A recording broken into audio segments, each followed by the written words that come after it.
26 जुलाई 2011 को पाकिस्तान की तारीख की पहली खातून वजीर खारजा हिना रब्बानी घर नीले रंग के लिबास में जब नई दिल्ली के हवाई अड्डे पर पहुंची तो इंडियन मीडिया की सारी तवज्जो उनकी पुरकशिश शख्सियत की जानिब मरकूज हो चुकी थी। उनकी ना तजर्बेकारी पर की जाने वाली तनकीद इस वक्त तो बिल्कुल ही अपना जवाज यकसर खो देती है जब हिना रब्बानी घर अपने इंडियन हम मनसब के साथ प्रेस कॉन्फ्रेंस करती हैं और उसमें उनका एतमाद अपनी बुलंदी को छू रहा होता है। ये एतमाद कमाल का था। पाकिस्तान में आने वाली नई हुकूमत में हिना रब्बानी घर को वजीर मुमलिकत बराए खारजा उमूर का ओहदा सौंपा गया है। आइए इस मौके पर नजर डालते हैं कि अपने बतौर वजीर खारजा गुज़िश्ता दौर में नौ मुंतखब वजीर को मनसब संभालने पर किस तनकीद का सामना करना पड़ा था। हिना रब्बानी घर और उनकी फैमिली का क्या सियासी पस मंजर है, आइए जानते हैं। नवंबर 1977 को मुल्तान में पैदा होने वाली हिना रब्बानी घर ने अमली सियासत का आगाज सन 2002 के इंतखाबात से मुस्लिम लीग काफ के प्लेटफॉर्म से किया। बाद में वो मुजफ्फरगढ़ के हल्का NA 170 से कामयाब होकर पार्लियामेंट का हिस्सा बनी थी।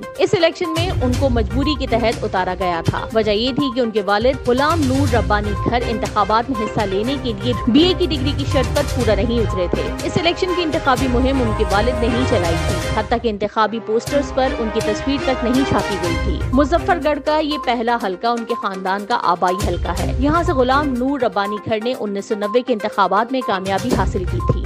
दूसरी बात, वो 1997 में मुंतखब हुए थे। सन 2002 और 2008 के इंतखाबात में हिना रब्बानी घर ने हिस्सा लिया और MNA मुंतखब हुई। सन 2013 के इंतखाबात में गुलाम नूर रब्बानी घर की पार्लिमानी सियासत की तरफ दोबारा वापसी हुई, मगर वो इलेक्शन हार गए। ताहम वो फिर ज़िमनी इलेक्शन में सीट जीतने में कामयाब हो गए थे। सन 2018 के इलेक्शन में उनके बेटे और हिना रब्बानी घर के भाई रजा रब्बानी घर MNA मुंतखब हुए।